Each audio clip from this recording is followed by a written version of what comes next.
Hello friends, welcome back to my YouTube channel. So friends, কেমন আছো তোমরা সবাই? আশা করি তোমরা সকলেই ভালো আছো। তো আজকে আমার বিয়ের প্রায় 10 মাস তো 10 মাস হয়ে গিয়েছে। আর আজ অনেক দিন পর আমি আমার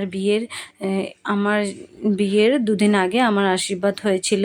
তো আমার আশীর্বাদের কিছু ভিডিও আমি কিন্তু অনেক দিন পর খুঁজে পেয়েছি, সেটাই কিন্তু আজ তোমাদের সাথে শেয়ার করব। খুঁজে পেলাম পুরনো জিনিস, ভালো লাগলো, তো মনে হলো তোমাদের কাছে শেয়ার করি। তো তাই কিন্তু আজ তোমাদের কাছে শেয়ার করছি। তো সেদিন ছিল 25শে নভেম্বর 2025 ছিল।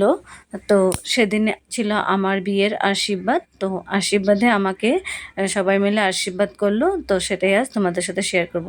তো প্রথমেই দেখতে পাচ্ছি এখানে ঠাকুরমশাই কিন্তু ঠাকুরমশাই যা যা নিয়ম কারণ ছিল তো সেগুলো কিন্তু করছিল।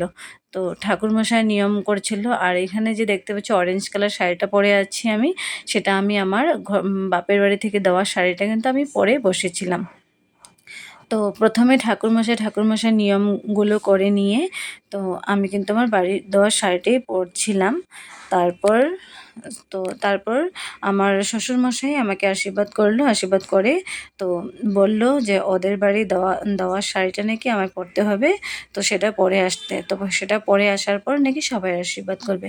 তো সেই কথা অনুযায়ী আমি কিন্তু শাড়িটাকে পরে চেঞ্জ করে নিলাম, করে নিয়ে এসে কিন্তু আবারও বসলাম। তারপর আবার পরপর এক এক করে সবাই মিলে কিন্তু আমার প্রথমে আশীর্বাদ করলো। তো ঠাকুরমশাই কিন্তু আমাকে এখানে চন্দনের সুন্দর করে চন্দন লাগিয়ে দিচ্ছে কপালে, সুন্দর করে ফোঁটা হিসাবে লাগিয়ে দিচ্ছে, চন্দনের ফোঁটা আমাকে লাগিয়ে দিচ্ছে।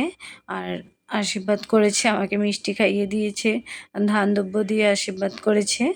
তো যেহেতু বিয়ে আমার, তো আজ বিয়ের আমার প্রায় 10 মাস হয়ে গিয়েছে। তো সেদিনের এই মুহূর্তটা আমার মধ্যে কেমন একটা কাজ করছিল। তো সবাই বলছিল সেই ফিলিংসটা নাকি একদম অন্যরকম। তখন তো বুঝতে পারিনি, যখন বসলাম আশীর্বাদে তখনই আমি বুঝতে পারলাম। তো ঠাকুরমশাই এখানে আমার শাখা পলা আমার হাতে তুলে দিল। সেদিনে আমাদের বাড়ির নিয়ম ছিল সেদিনে নাকি শাখা পলাটা পড়তে হবে।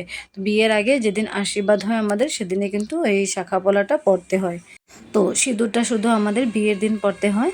তো সেখানে আশীর্বাদ করে শাঁখাপোলাটা আমার হাতে তুলে দিল। আর এদিকে বলছে তোমরা কেউ একজন এসে কিন্তু ওকে শাঁখাপোলাটা পরিয়ে দাও। আমাকে শাঁখাপোলাটা পরানোর জন্য বলছিল। তো এখানে আমার দিদি চলে এসেছিল, এসে আমাকে শাঁখাটা নাকি পরাবে, তো তার জন্য চলে এসেছিল। তো এসে এবার শাঁখাপোলাটা আমাকে আমার হাতে পরিয়ে দেবে।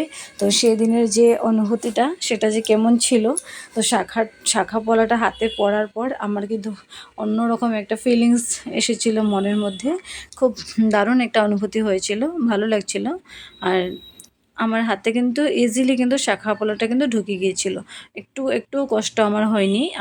আমার হাতে সুন্দর করে ঢুকে গিয়েছিল। অনেকের হয় না যে শাখা পলা পরাতে হাতে কিন্তু অনেকটা ব্যথা লেগে যায়, অনেকটা হাতটা টাইট হয়ে থাকে, পরাতে খুব অসুবিধে হয়।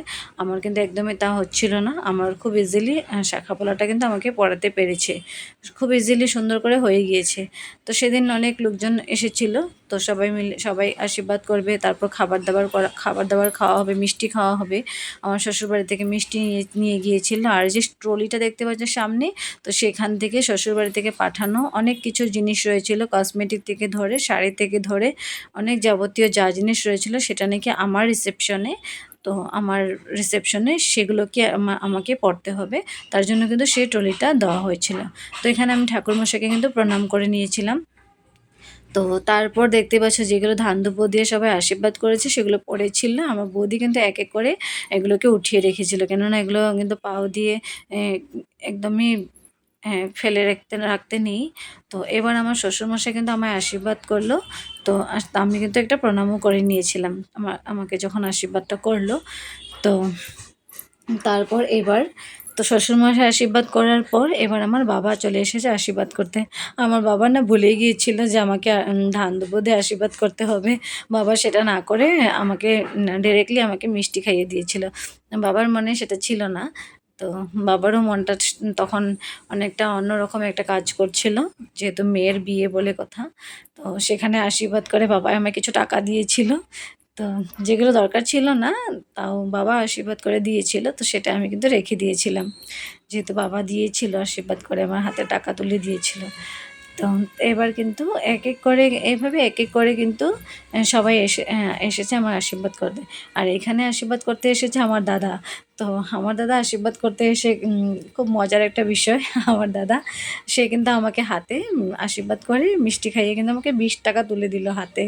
তো সে সেখানে একটা মজার একটা যে অনুভূতি, তো সে চাইলে পারতো একটু বেশি করে দিতে, কিন্তু সে কিন্তু ইচ্ছে করে মজা করে আমাকে 20 টাকা হাতে তুলে দিল। তো সেখানেই খুব মিষ্টি মোমেন্টগুলো ছিল। তো সেগুলোই মনে রাখার মতো ঘটনা। সবাই তো ভালো করে টাকা বেশি করে দেয়, কিন্তু কম করে দিয়ে যে মজাটা যেটা একটু ইয়ার্কি ঠাট্টা করে যাওয়া, সেটার কিন্তু আলাদাই একটা অনুভূতি। তো সেখানে আমার দাদা কিন্তু আমার আশীর্বাদ করে চলে গেল। এবার চলে এসেছে আমার মামা। তো আমার মামা আমাকে আশীর্বাদ করতে চলে এসেছে। মামা আশীর্বাদ করার পর তো মামাও কিন্তু আমাকে মিষ্টি খাইয়ে দিল। মিষ্টি খাইয়ে দেওয়ার পর এক করে কিন্তু সবাই আশীর্বাদ করতে চলে এলো আমাকে। তো দেখতেই পাচ্ছ পরপর আশীর্বাদ। সেখানে খাবার দাবার অনেক কিছু ছিল, তো তখন তো আমি ভিডিও করতাম না। তো তার জন্য কিন্তু আমি সবকটা কিন্তু আমি ক্লিক করতে পারিনি। তো যে কটা আমাকে করে দিয়েছিল সেই সময় তো আমি তো বসেছিলাম, আমি তো ক্লিক করতে পারিনি। তো যে কটা করে দিয়েছিল সে কটাই আমার কাছে ছিল, সেটাই আমি তোমাদের কাছে আজ শেয়ার করছি। আরও কিছু ছিল সেটা পারতাম আমি পরে ভিডিও করতে, সেগুলো আমার মনে আসেনি, কেননা আমি ভিডিও তখন করতাম না। তো এবার কিন্তু আমার মামাও কিন্তু মানি ব্যাগটা বের করে নিয়েছে আমাকে মানি দেওয়ার জন্য।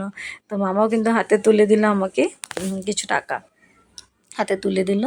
তো এবার চলে আসবে আর আর দেখতে পাচ্ছ সেখানে কার্টুন রয়েছে, সাথে কার্টুন রয়েছে, অনেক রকমের মিষ্টি রয়েছে, মিষ্টি টিষ্টি রয়েছে, সেগুলো আমার শ্বশুরবাড়ি থেকে আনা হয়েছিল। আর এখানে আমার বাবা কিন্তু আশীর্বাদ করতে যেহেতু ভুলে গিয়েছিল আমাকে, তারপরে কিন্তু এসে আশীর্বাদটাও করে দিয়ে গেল। আর এখানে আমার মেসো এসেছে আশীর্বাদ করতে আমাকে, তো মেসো আমাকে আশীর্বাদ করলো, ধান দুব্বো দিয়ে সুন্দর করে আশীর্বাদ করলো। আশীর্বাদ করে আমাকে মিষ্টি খাইয়ে দিল। মিষ্টি খাইয়ে সেও কিন্তু সবাকার মতো আমার হাতে কিছু টাকা তুলে দিল। আশীর্বাদ করে নাকি সেই সময় আশীর্বাদ করে নাকি খালি হাতে আশীর্বাদ করতে নেই, কিছু টাকা দিতে হয়। তো কি জন্য টাকা দিয়েছে, টাকার বদলে দেওয়া যায় অনেক কিছু। তো সে কম সময়ের মধ্যে ওনারা আমাকে টাকাই দিয়ে দিল হাতে। তো পরে আমাকে বলেছিল কিছু কিনে নিবি। তো বিয়ের সময় যা আমার কেনার ছিল, তো তখন আমি সেখান থেকে কিনতে পেরেছিলাম। তো এইভাবে করে আশীর্বাদে কিন্তু আমার অনেক টাকা হয়েছিল, জমে গিয়েছিল। আশীর্বাদে অনেক টাকা আমার জমে গিয়েছিল। তো সেখানে আমার বাড়ির থেকে কিন্তু মিষ্টি আনা হয়েছিল। তো সেই মিষ্টি কিন্তু নিয়ম ছিল শ্বশুরবাড়ির থেকে যে মিষ্টিগুলো আনা হবে সেই মিষ্টিগুলো নাকি আমাদের বাড়ির সকলকে খাওয়ানো হবে। আমাদের যা আত্মীয় স্বজনরা রয়েছে, যারা আসবে তাদের সকলকে নাকি দেওয়া হবে। তো এটাই নিয়ম ছিল। তো এইভাবে করেই এক করে সবাই আমাকে আশীর্বাদ করলো। আর আশীর্বাদ করার পর মিষ্টি খাওয়ার পর্ব ছিল। তো সবাই মিলে মিষ্টি টিষ্টি খাওয়া দাওয়া হলো, সবাই লোকজন এসেছিলো, এক করে পরপর লোকজন এসেছিলো, মিষ্টি টিষ্টি খাওয়া হলো। তো খুব মজা ছিল সেই দিনটা। তো আশীর্বাদের তো যখন আস্তে আস্তে দিনগুলো প্রায় কাছে চলে এসেছে, তখন যে মনটা কেমন করছিল সেটা কিন্তু বলে বোঝানো নয়।